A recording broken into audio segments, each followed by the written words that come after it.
Next talk is Truncating TLS Sessions or Truncating TLS Connections by Ben Smyth.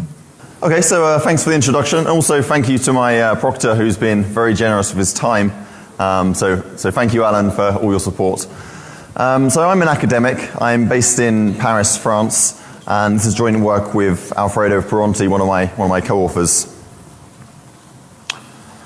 Okay, so what am I going to give you in this talk? Why should you stay in the room? I'm going to give you three attacks. I'm going to give you an attack against the Helios electronic voting system, which allows you to cast votes on behalf of honest voters. I'm going to get full control of Microsoft Live accounts. Basically, I'm going to reset the password so I have a new password for the user. And I'm also going to get temporary access to Google accounts so you can read someone's Gmail. Now, the challenge to you guys in this attack, I'm going to show you a common attack vector. There's a common theme between these three attacks. I'm going to show that to you. I'm kind of hoping that you'll see this and you'll think, well, based upon what I've shown you, we can also attack other systems, and I would look forward to talking to you about other attacks that you can think about. Vendors, I'm interested in talking to you as to how we can secure your products. Okay, so a bit of background. TLS security, what does it give you? When you use HTTPS to visit blackhat.com, what do you get? Well, you get the server authentication, so you know you're talking to blackhat.com and not someone else.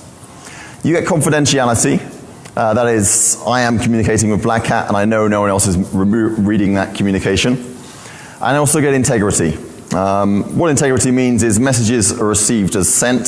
So if I send 101, BlackHat receives 101. Now, integrity is only guaranteed over a single TLS connection, okay? And this will be important later on in the talk.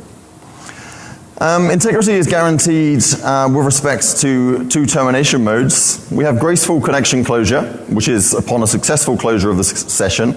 And in this case, all messages are received as sent. So if I send 101, BlackHat receives 101. We also have fatal closure. And in this case, we only get a guarantee that a prefix of the messages have been received as sent. So maybe I send 101, the BlackHat server receives 110, so a prefix there, the first digit, the 1, was received as sent, but the rest of it is garbage. Unfortunately, none of the browsers in use today all the browsers ignore the termination mode. Okay, so they just ignore it completely. And that's a bit of an issue. Actually, if you look at the TLS specification, it's actually been changed due to this widespread implementation practice. This isn't directly related to the attack I'm talking about, but there have been changes to the spec due to this widespread practice of ignoring what was originally written there. And as a consequence of these changes, we have what's known as a TLS truncation attack.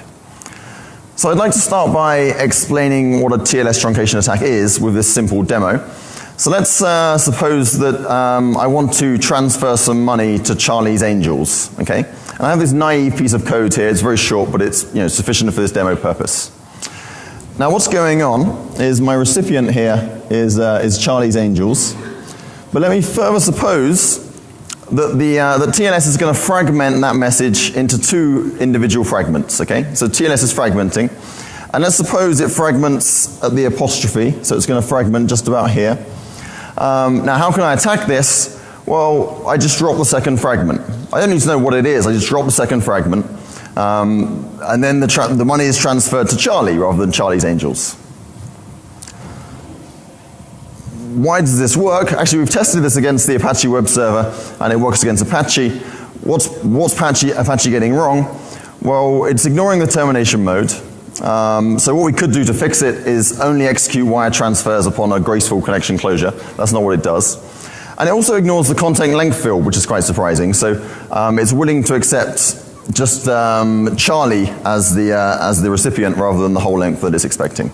The fixes are straightforward. You just need to patch those two things. So I think that's the best way to illustrate what TLS truncation attacks are.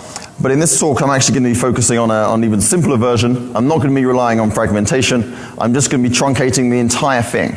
So I'll just drop that transfer completely, and I'll show you how we can launch attacks using that idea.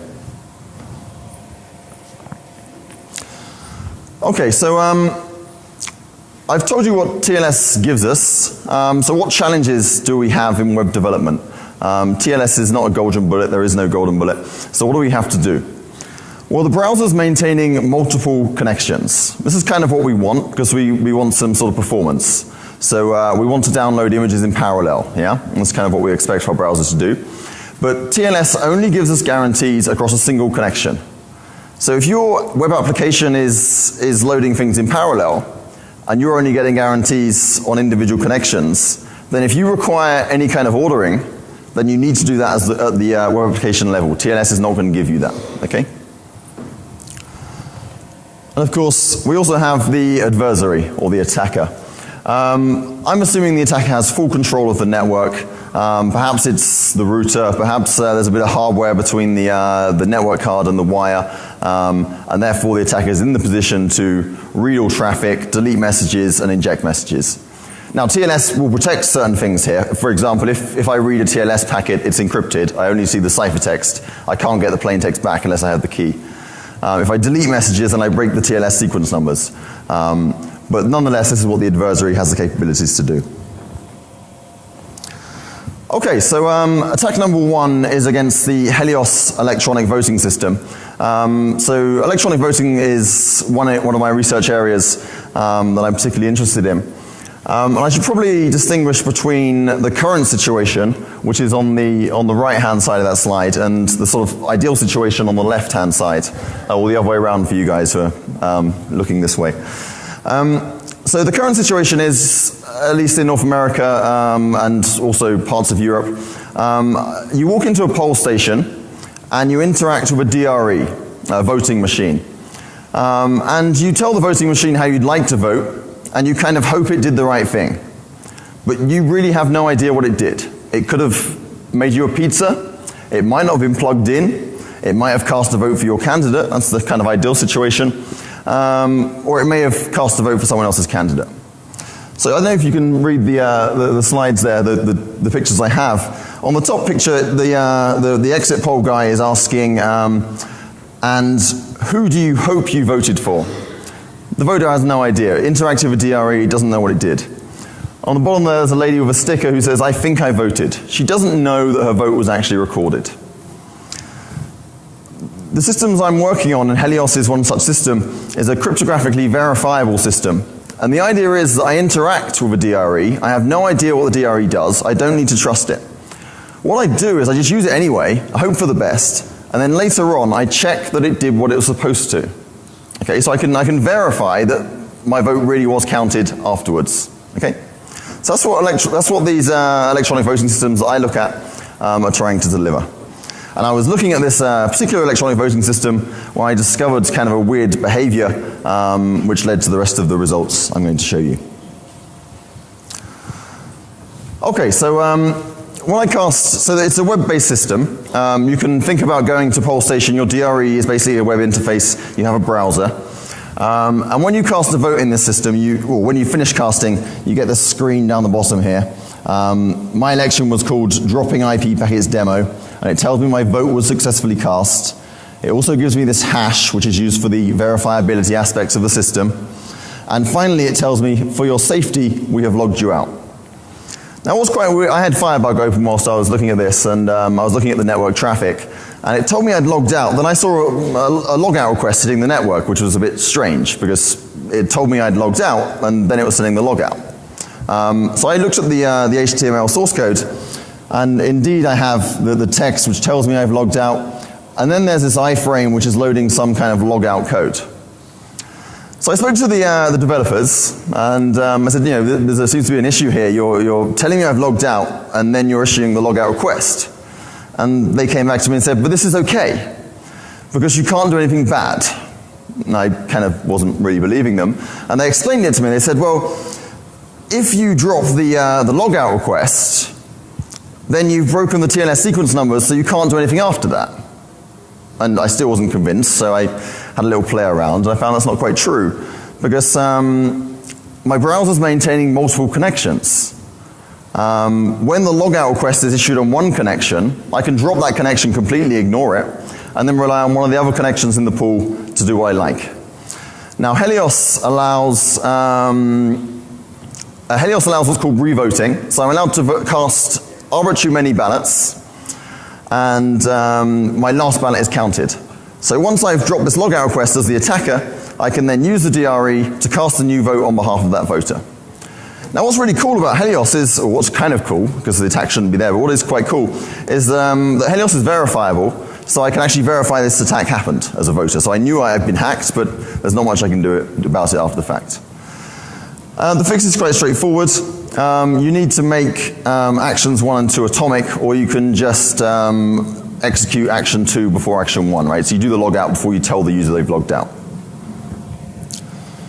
Okay, so so that was the first attack. We'd broken voting systems, and then we started to think, well, where else can we apply this? Where else can we attack?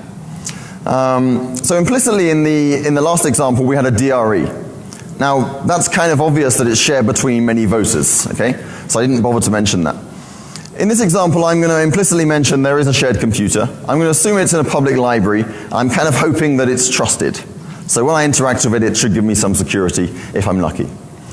And the adversary in this case is only going to access that computer after the honest user has finished. So let me give a video demo of this attack working.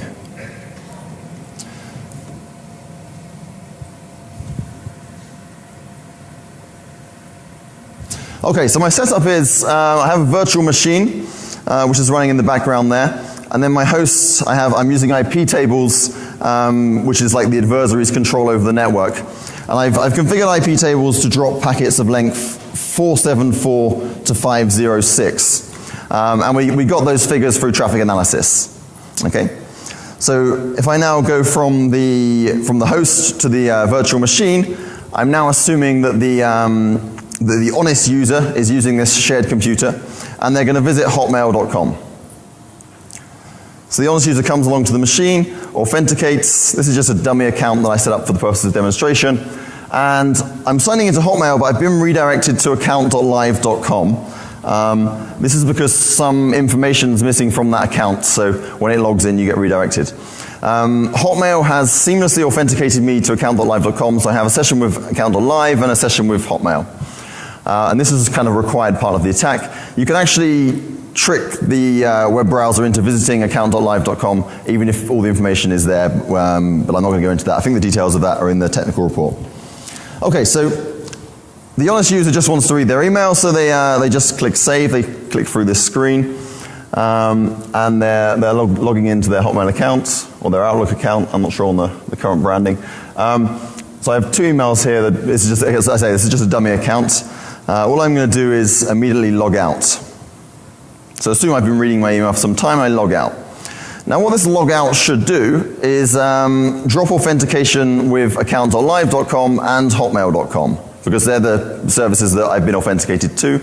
And Microsoft is telling me it's done that. It says you're signed out. So as a sort of security conscious user, I've now done my bit, and I should be able to leave this terminal in the knowledge that no one can take control of my account. But what's happened is the IP tables rule that I've set up has dropped the logout request that was sent to account.live.com, so I still have an active session there, which I wasn't supposed to have. You're laughing now, you wait to see the next bit. So I'd click edit account information, or edit security information. I add an alternative email address, which is now the adversary's email address. And this is the really great bit. I just click save here, and it actually saves it without asking for my password. That was kind of a really bad idea. If you're doing security sensitive operations, ask the user to re-authenticate. Okay, so I've now set up this alternative email address. I'm signing out of account.live.com. Probably didn't need to do that, but I'll do it anyway. And I can then go to hotmail.com. And I think you can probably work out where I'm going with this now. Click the can't access your account link. Provide the honest user's email address. The hardest bit here is defeating the CAPTCHA. I can't do CAPTCHAs. I really can't. Bots can do CAPTCHAs because they outsource them to people like me. But I really can't. Look how long it takes me to type this string in. It's just my brain it can't process this string. Maybe I should learn to read. Okay, so I click email me here a set link, hit next. a reset password, a password reset has been sent to me by email. I can now access the Gmail account that again I set up for the purposes of demonstration. I authenticate to Gmail.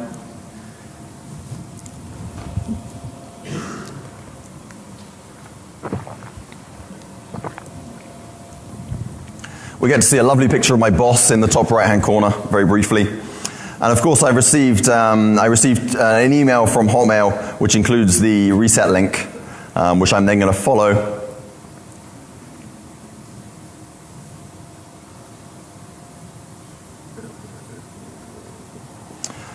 And once I follow that link, I can then provide a new password for the user, and we have complete control of that Hotmail account. So what went wrong? Thank you.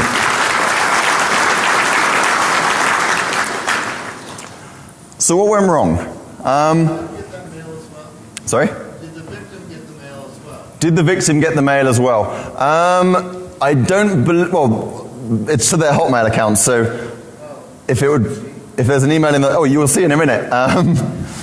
Once it logs in, you'll see if the user did get their mail as well. I think if there are multiple alternative emails set up, then the email will be sent to all of those multiple emails, multiple email addresses. In this instance, there was just one alternate email set up, so it would only be the attacker that got that message. Actually, the attacker could also delete any alternative emails whilst they're in there, so the user wouldn't know until they tried to get in next. Okay, some redirects going on there. Eventually I get into hotmail.com. Okay, so then I'm in. There's no indication in the account itself. Okay, back to the slides. So what went wrong? I was told I'd signed out before the server had even received the sign out request. And I sort of then abused that by truncating the sign out request that's sent, and I can access the account on another connection. How do you fix this? Well, you can centralize your authentication system. Microsoft won't be doing that, it's going to take too much effort. Or you can chain sign out requests together. And we'll see how to do that on the next slide. How am I doing for time? Fine. Okay. 12 minutes. Oh, we've got loads of time. Okay, so on to Google. Similar situation, we're assuming that there's a shared computer, and we're going to manipulate the procedure in a similar manner. So when you log out of Google, you visit the first URL here, accounts.google.com, and we get a redirect back.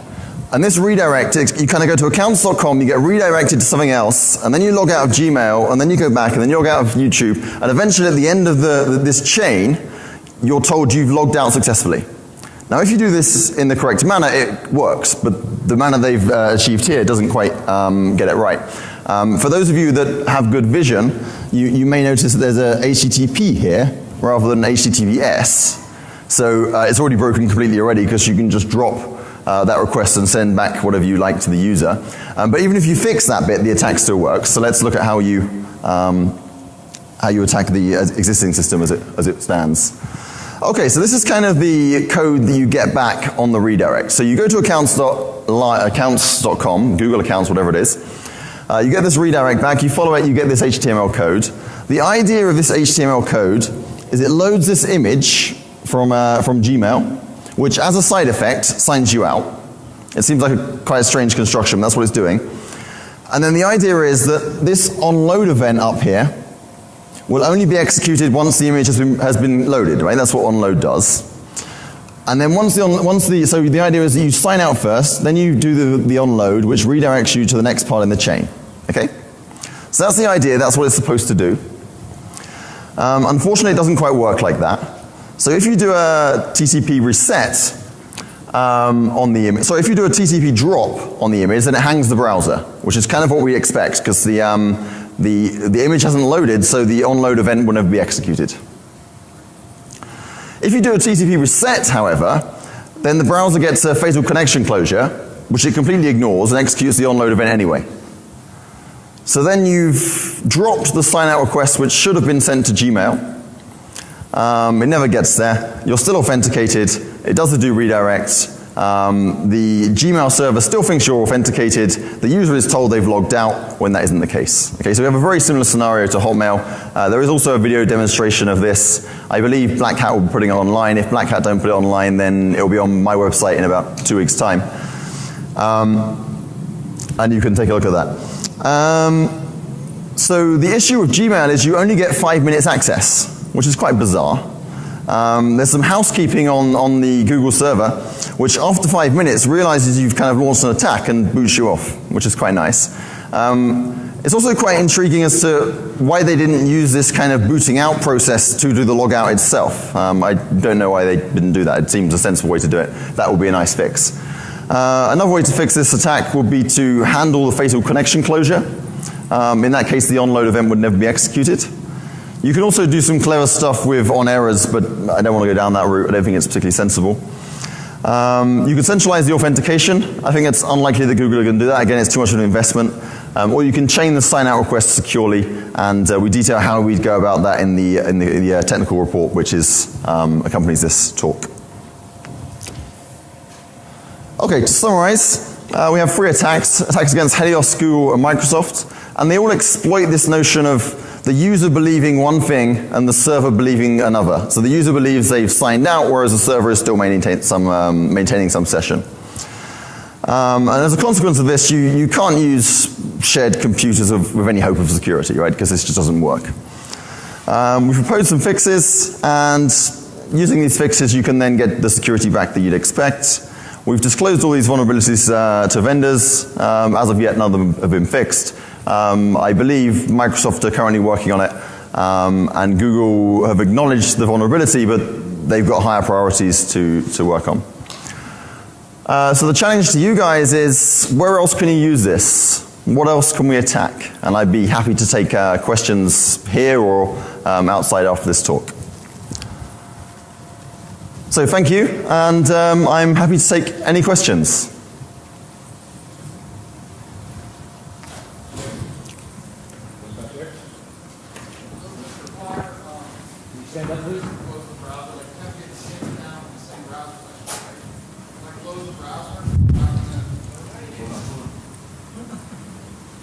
So you close the browser, does it?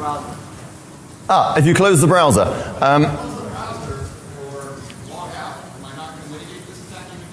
Okay. You've gone off camera. Okay. I'm off camera. I need to get back on stage. So the question is, if I close the browser, does it fix the problem? If you close the Firefox browser, it does fix the problem. If you close an Internet Explorer browser, it doesn't.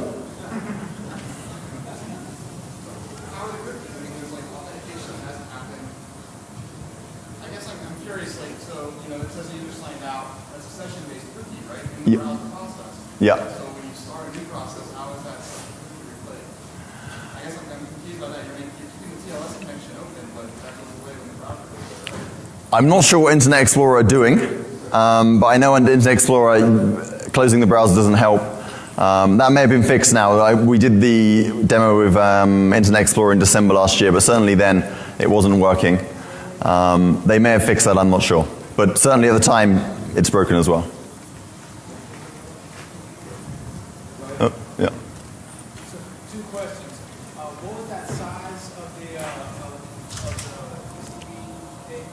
that's in the block? 70 something? Yeah. So all of that information will be in the report. It's 474 to 506. That's going to vary slightly browser to browser due to the information that's included.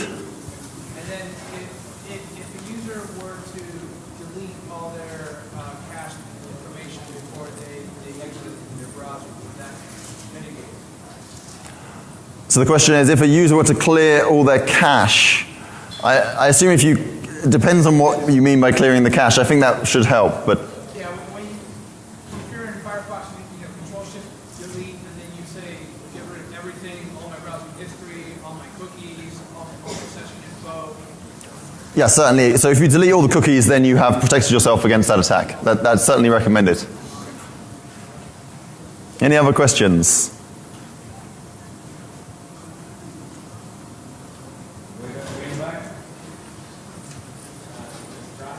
Could you stand up, please?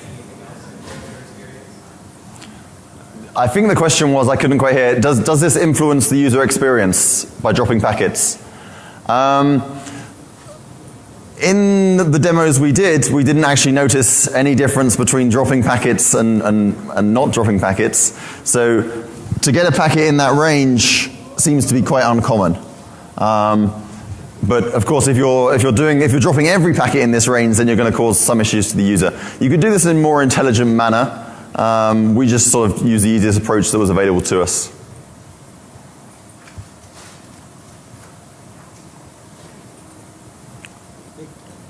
Thank you, and I'm happy to take questions outside or outside.